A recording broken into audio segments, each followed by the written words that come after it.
اللہ تبارک و تعالیٰ کا علم ہے. اس وجہ سے جو چیزیں غیب کی ہے، اور بھی دلیلیں آ رہی لیکن ہو جائے گا. حضرت جبریل علیہ السلام حضور صلی اللہ علیہ وسلم کے پاس آخری عمر میں انسانی شکل میں تشریف لائے تھے، تو حدیث آپ نے سنی ہوگی جی. اور اس پر انہوں نے کہا کہ متى یکون الساعۃ، قیامت کب ہوگی؟ تو مل مسئولنا عالم من السائل کہا، یعنی سائل کو جو معلوم نہیں ہے مجھے بھی معلوم نہیں ہے کہ اللہ تبارک و تعالیٰ نے کب قیامت رکھی ہے. قیامت کی تاریخ حضور صلی اللہ علیہ وسلم کو بھی معلوم نہیں. جب حضور صلی اللہ علیہ وسلم کو معلوم نہیں تو علم غیب کہاں سے آ گیا؟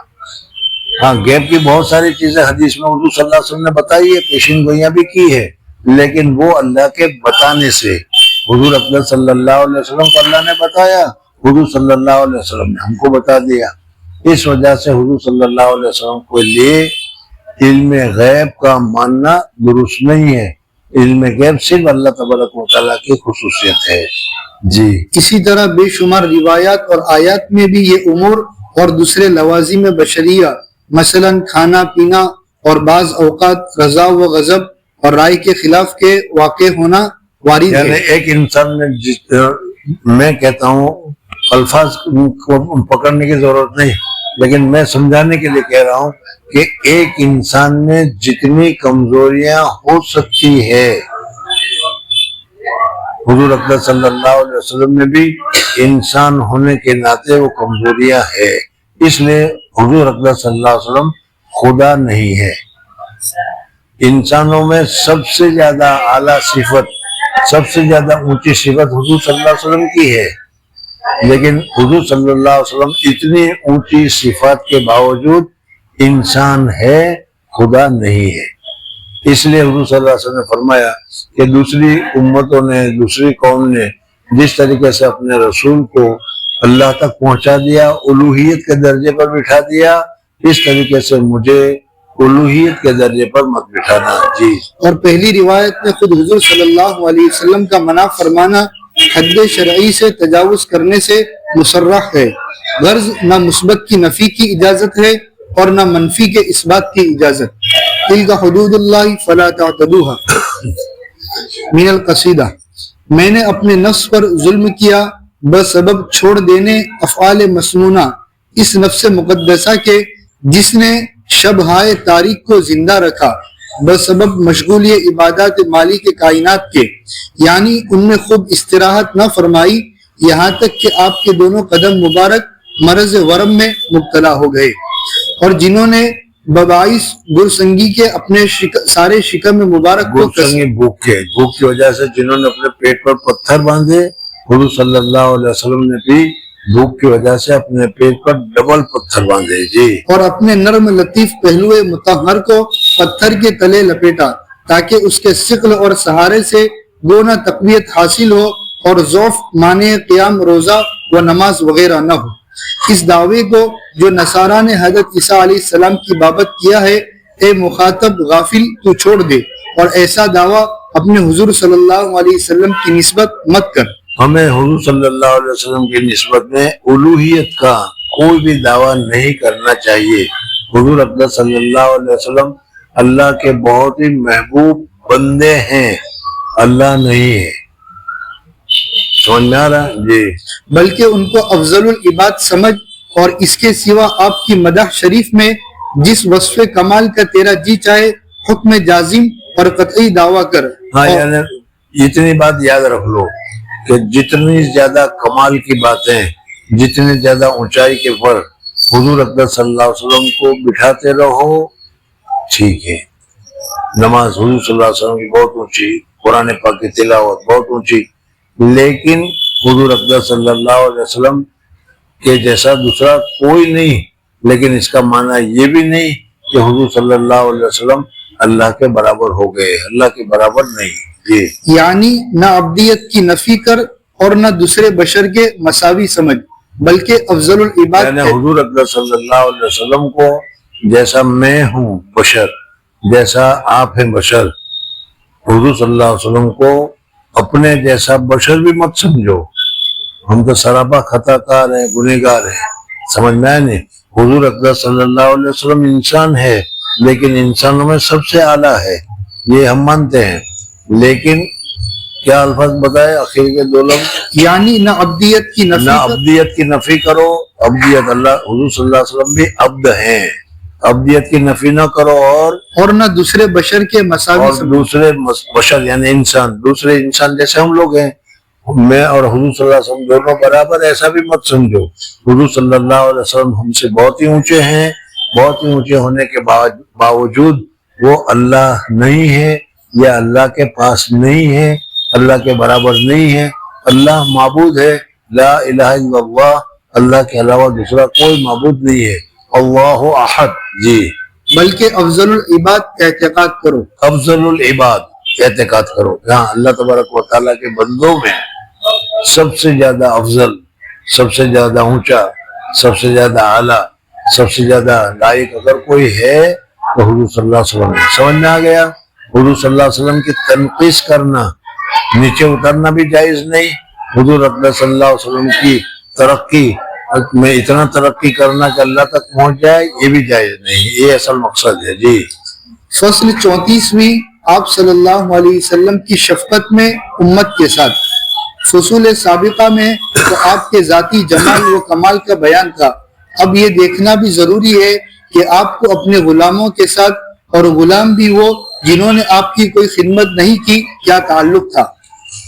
حضور اکرم اس فصل میں یہ بتانا چاہ رہے ہیں کہ حضور اکرم صلی اللہ علیہ وسلم کو اپنے امتیوں کے ساتھ کتنا تعلق ہے۔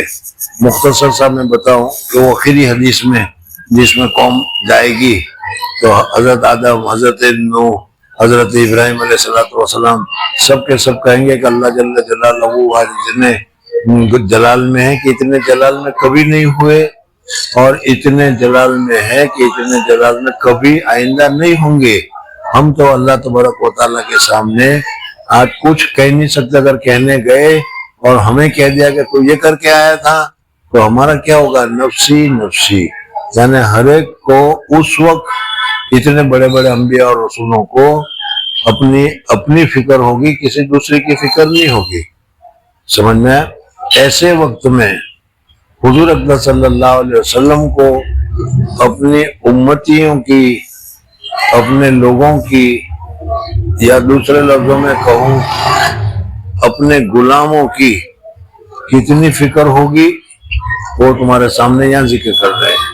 اور غلام بھی ایسے کہ غلام کے نام کے ساتھ تو تم جانتے ہو نوکر ہوتا ہے، گھر کا کام کرنے والا سارا ہوتا ہے، سارا کام کرتا ہے، لیکن یہ غلام ایسے ہیں کہ جس نے دین کا کوئی کام نہیں کیا، حضور کا کوئی کام نہیں کیا، دین کی تعلیم کا بھی کوئی کام نہیں کیا، یہ غلام، یہ ہم لوگ غلام ہیں۔ ارے سمجھ میں آیا کہ نہیں؟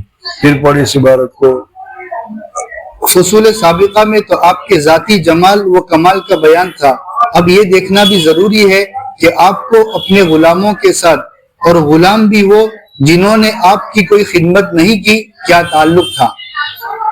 300 مرتبہ درود شریف پڑھنے کے لیے کہتے ہیں، 300 مرتبہ جن سے درود نہیں پڑھا جاتا کیسے غلام ہے یہ؟ جی، پہلی روایت حضرت عائشہ رضی اللہ تعالی عنہ سے روایت ہے کہ رسول اللہ صلی اللہ علیہ وسلم ایک بار تمام رات ایک ہی آیت پڑھتے رہے، اور ابو عبیدہ نے حضرت ابو ذر سے روایت کی کہ لوگوں نے حضرت ابو ذر سے پوچھا وہ کون سی آیت تھی؟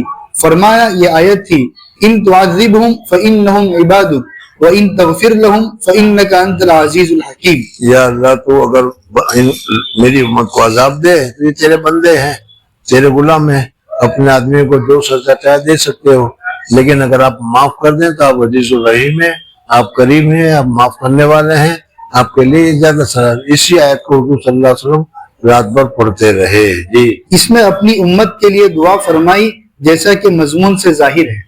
دوسری روایت عباس بن مرداس رضی اللہ تعالیٰ عنہ سے روایت ہے کہ رسول اللہ صلی اللہ علیہ وسلم نے اپنی امت کے لیے عرفہ کی شام کو مغفرت کی دعا کی، سو اس طرح قبول ہوئی کہ سب گناہوں کی مغفرت کرتا ہوں بجز حقوق العباد کے، کہ ظالم سے مظلوم کے حقوق ضرور وصول کروں گا۔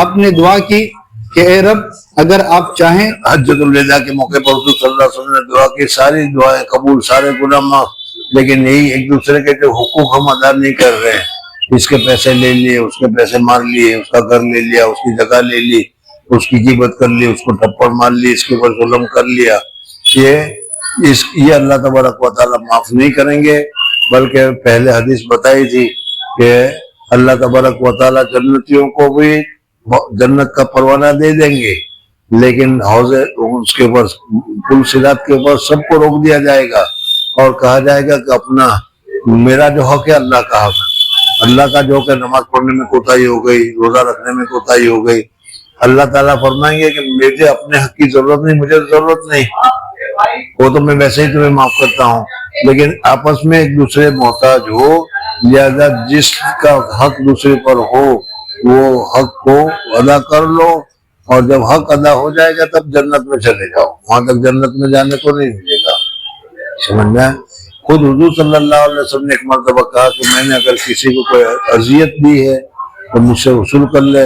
ایک صحابی نے کہا کہ یا رسول اللہ مجھے چکا مارا تھا، کہا کہ چکا مار لے، کہا کہ نہیں آپ نے کرتا پہنا ہوا ہے، اس وقت میرا بدن پر تو کرتا بھی نہیں تھا، حضور صلی اللہ علیہ وسلم نے کرتا بھی اتار دیا، اور پھر اس صورت میں اس نے حضور صلی اللہ علیہ وسلم کے بدن کو جا کر دے دیا، بوسہ دے دیا، لپٹ گیا وہ، کہا کہ یا رسول اللہ مجھے بدلہ تھوڑا لینا تھا، میں تو یہ چاہتا تھا، سمجھنا؟ بہرحال حضور صلی اللہ علیہ وسلم نے اتنے اونچے ہونے کے باوجود، تمام گناہ کے معاف ہونے کے باوجود کہا کہ نہیں۔ اور آگے چلتے ہوئے اگر اس میں دیکھا جائے حقوق اللہ میں، حقوق العباد میں، تو یا لیتنی کنت ترابا، یہ اللہ تبارک و تعالیٰ جو قرآن پاک میں ذکر کیا ہے، اور یہ کافروں کو اللہ تبارک و تعالیٰ جہنم میں دکھلائے گا، حتیٰ کہ اللہ تبارک و تعالیٰ جانوروں کو پیدا کرے گا۔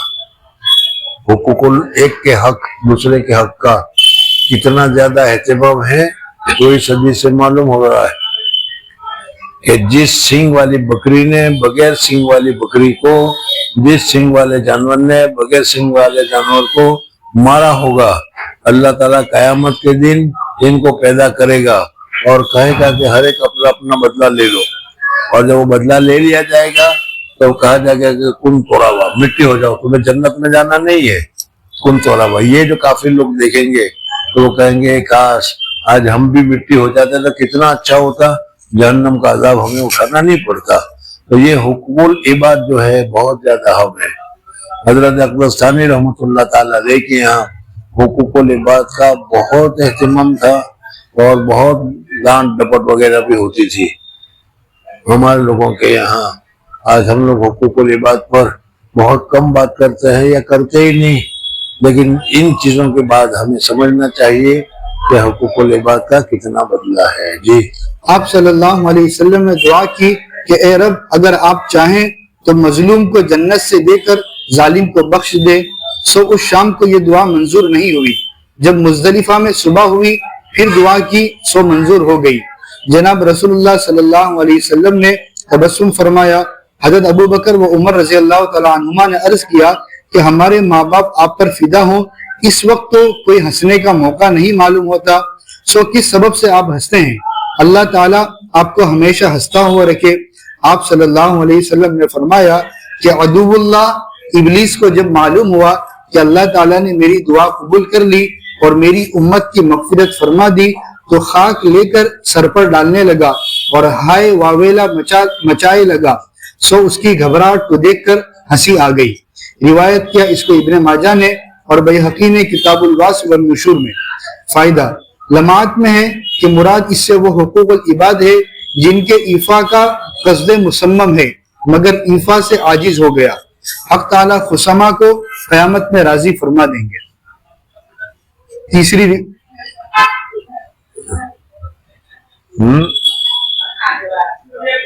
لمحات میں ہے کہ مراد اس سے وہ حقوق العباد ہے۔ کیا مطلب اس کا؟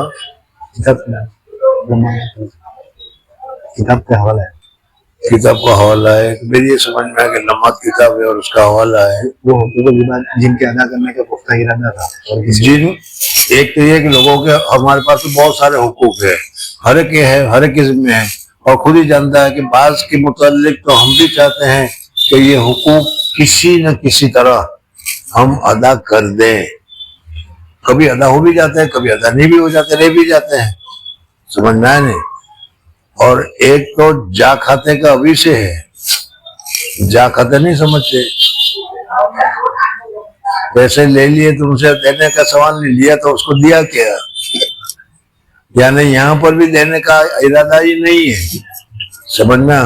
وہاں پھر اللہ تعالیٰ معاف نہیں کریں گے, وہاں کہے گا کہ نہیں تیرا تو وہاں بھی دینے کا ارادہ نہیں تھا, تمہارا تو دینے کا ارادہ تھا لیکن محنت کرنے کے باوجود تیرے پاس پیسے نہیں آئے, جا میں معاف کر دیتا ہوں, میں اپنی طرف سے دے رہا ہوں حضور صلی اللہ علیہ وسلم کی مزدلفہ کی دعا کی وجہ سے. میں سمجھاؤں ایسا ہے. پھر پڑھ. مراد اس سے وہ حقوق العباد ہے جن کے ایفا کا قصد مصمم ہے مگر ایفا سے عاجز ہو گیا. ایفا سے عاجز ہو گیا تو وہ اللہ تبارک حضور صلی اللہ علیہ وسلم کی دعا سے پڑھ. پھر رسول اللہ صلی اللہ علیہ وسلم نے دعا کی کہ اے رب اگر آپ چاہیں تو مظلوم کو جنت سے لے کر مظلوم کو جنت دے دے اور ظالم کو معاف کر دیجئے. مظلوم جس کا حق ہے اس کو جنت دے دیجئے, وہ بھی خوش, اور اس کو معاف کر دے یہ بھی خوش. تو پہلے تو دعا معاف نہیں ہوئی, لیکن مزدلفہ میں جا کر دعا معاف ہوئی صبح کے وقت. حضور صلی اللہ علیہ وسلم ہنس پڑے. حضرت ابوبکر حضرت عمر نے پوچھا کیوں ہنسے؟ اس وقت ہنسنے کا خاص کام تو تھا نہیں. تو کہا کہ ہنسنے کا کام تو نہیں تھا, لیکن ہوا یہ کہ میری دعا قبول نہیں ہوئی تھی. اب یہ جب دعا قبول ہو گئی اور وہ جب شیطان کو معلوم ہو گیا کہ یہ دعا قبول ہو گئی تو وہ بہت زیادہ اپنے اوپر مٹی ڈالنے لگا, افسوس کرنے لگا کہ اتنی ساری محنت کروائی میں نے کہ اس کو بھی میں جہنم میں لے جاؤں گا, لیکن وہ بھی چھوٹ گئے. تو مصنف رحمۃ اللہ علیہ فرماتے ہیں کہ بعض حضرت سمجھے ہیں ہم میں بھی کہ جا کھاتے گیا ہے جنوں نے وہ سب چلا جائے گا, نہ وہ نہیں, جس کا تم کو دینے کا عزم مصمم تھا, کوشش کرتے تھے لیکن کسی وجہ سے ادا نہیں کر سکے, اس کا ہی حکم ہے. غیبت کی بہت سے لوگوں کے یہ بھی تو حق ہے کہ نہیں, اور غیبت کی معافی ہم کراتے ہی نہیں. بچے آپ لوگوں کی بات نہیں کر رہا, ہم پڑھتے تھے اس زمانے میں, خراب تھے وہ, اور دیوبند وغیرہ میں ہوٹل میں کھایا کرتے تھے اور پھر رات کو بستر باندھ کے چلے جایا کرتے تھے. سمجھنا ہے نہیں, ہوتا ہے نہیں ایسے. یہ سارے کے سارے حقوق العباد ہے. جی اس سے وہ حقوق العباد ہے مراد ہیں جن کے ایفا کا قصد مصمم ہے مگر ایفا سے عاجز ہو گیا.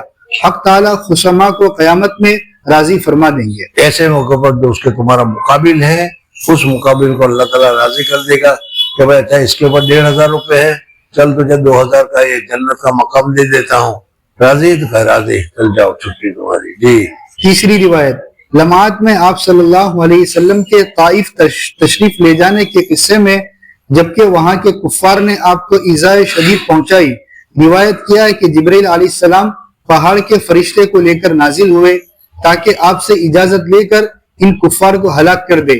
آپ نے اس فرشتے سے فرمایا نہیں, مجھ کو امید ہے کہ ان کی پشتوں سے ایسے لوگ پیدا ہوں گے جو اللہ تعالیٰ کا توحید کے ساتھ ذکر کریں گے. چوتھی روایت حضرت ابو ہریرہ رضی اللہ تعالیٰ عنہ سے روایت ہے کہ رسول اللہ صلی اللہ علیہ وسلم کو اپنی امت پر کتنا اعتماد, اس میں یہ حدیث ذکر کی جا رہی ہے. یعنی حضور صلی اللہ علیہ وسلم اپنی امت کے ساتھ کیسا برتاؤ رکھتے ہیں. حضور صلی اللہ علیہ وسلم اپنی امت کے ساتھ, جس امت نے جن غلاموں نے حضور صلی اللہ علیہ وسلم کی کوئی خدمت نہیں کی, کوئی کام نہیں کیا, ایسے کے ساتھ کیا تعلق رکھتا ہے, یہی حدیث چل رہی ہے.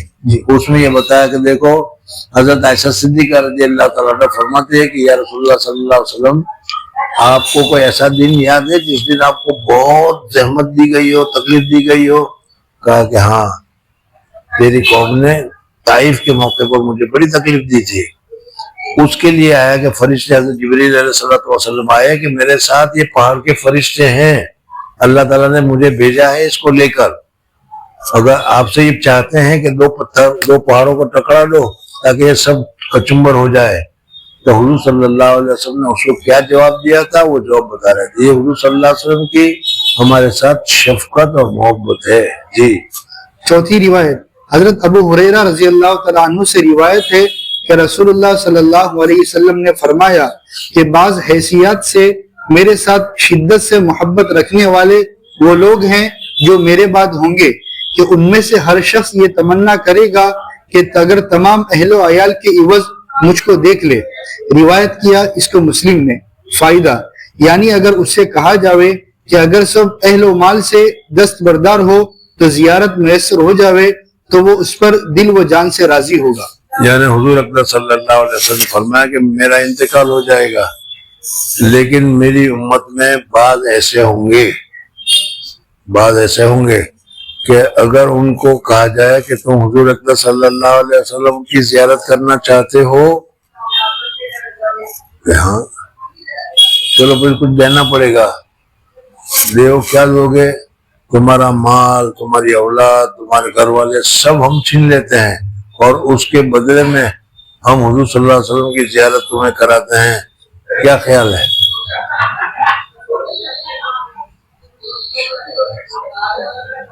کیا خیال ہے؟ سمجھ میں آیا؟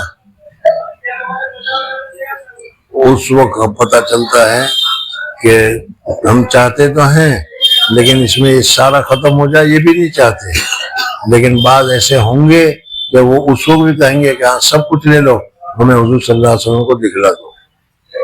بلکہ میں نے بعض کتابوں میں پڑھا ہے کہ بزرگان دین کو موت اس وجہ سے زیادہ پسند ہے کہ مرنے کے بعد قبر میں سب سے پہلے حضور صلی اللہ علیہ وسلم کی زیارت ہوگی۔ جی۔ پانچویں روایت حضرت عائشہ رضی اللہ تعالیٰ عنہ سے روایت ہے کہ رسول اللہ صلی اللہ علیہ وسلم چوتھی روایت پڑھنے شاید تو بھی سجدہ تھا کہ پتہ نہیں۔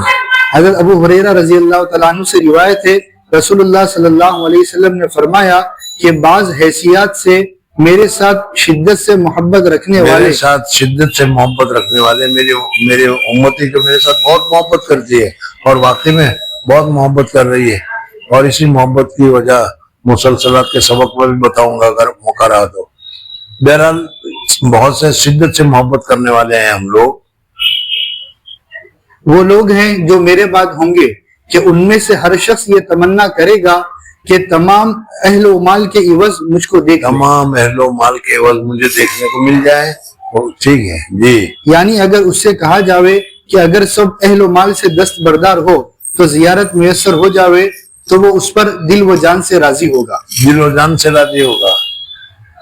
اب ہم خود ہی دیکھ لیں کہ واقعی ہم دل و جان سے راضی ہے کہ نہیں ہوتے۔ جی۔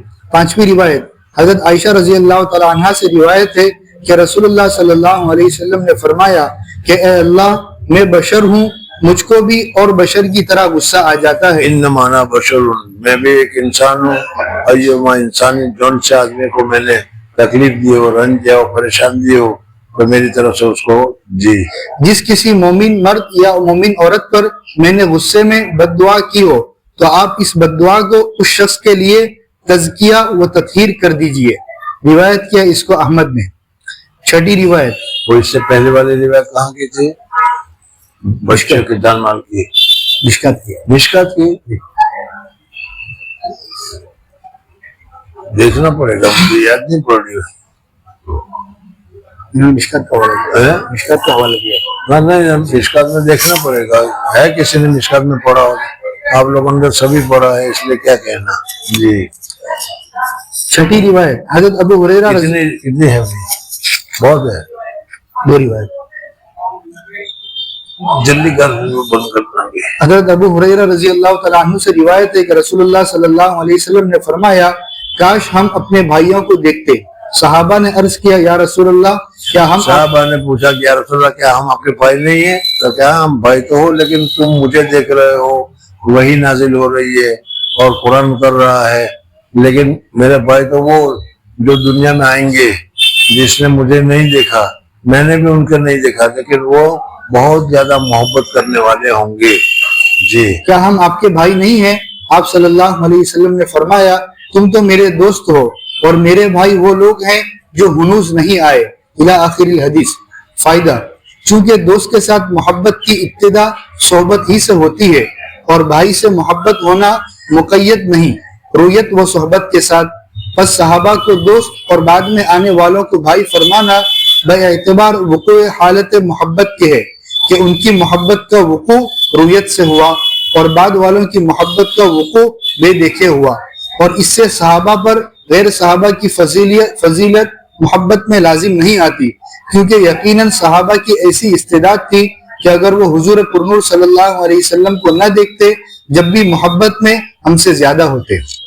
7ویں روایت حضرت ابو جمعہ سے روایت ہے کہ حضرت ابو عبیدہ بن جراح نے عرض کیا، یا رسول اللہ، کوئی ہم سے بھی بہتر ہے؟ ہم اسلام لائے اور جہاد کیا۔ آپ نے فرمایا، ہاں، ایک قوم ہے جو تمہارے بعد ہوں گے، مجھ پر ایمان لاویں گے اور مجھ کو دیکھا بھی نہ ہوگا۔ روایت کیا اس کا ہم نے حضور صلی اللہ علیہ وسلم کو دیکھا بھی نہیں اور حضور صلی اللہ علیہ وسلم پر ایمان بھی لے آئے۔ فائدہ، یہ بہتر ہونا کسی خاص عارض کی وجہ سے ہے، کسی صفت حقیقت کی وجہ سے نہیں۔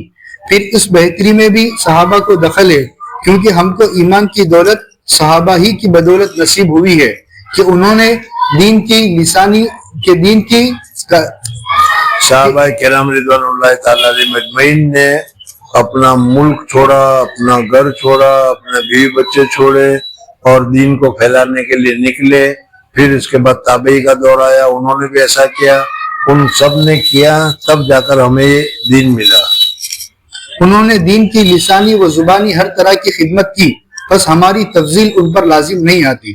فائدہ، ان روایات میں بعض سے تمام امت اجابت پر کہ مؤمنین ہے اور بعض سے تمام امت دعوت پر کہ ان میں کفار بھی داخل ہیں، اور بعض سے امت کے دو قسمیں پہلے بھی بتایا تھا کہ جنہوں نے حضور صلی اللہ علیہ وسلم کی بات کو مان لی وہ امت اجابت ہے، اور جنہوں نے حضور صلی اللہ علیہ وسلم کی دعوت نہیں مانی وہ حضور صلی اللہ علیہ وسلم کے امتی تو ہے لیکن وہ امت دعویٰ ہے، یعنی حضور صلی اللہ علیہ وسلم نے ان کی طرف بھی رسول بنا کر بھیجے گئے ہیں لیکن انہوں نے حضور صلی اللہ علیہ وسلم کو رسول نہیں مانا۔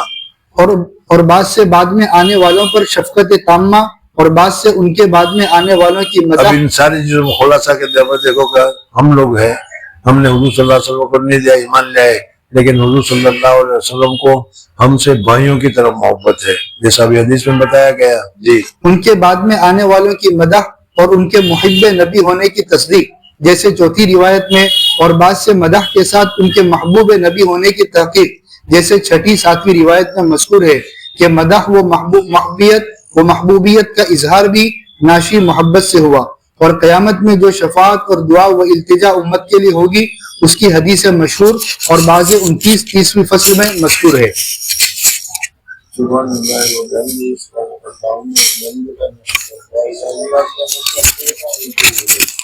ان سب کا خلاصہ یہ ہے کہ اللہ تعالیٰ نے ہم کو بہت ہی اچھا رسول دیا ہے، بہت ہی اونچا رسول دیا ہے۔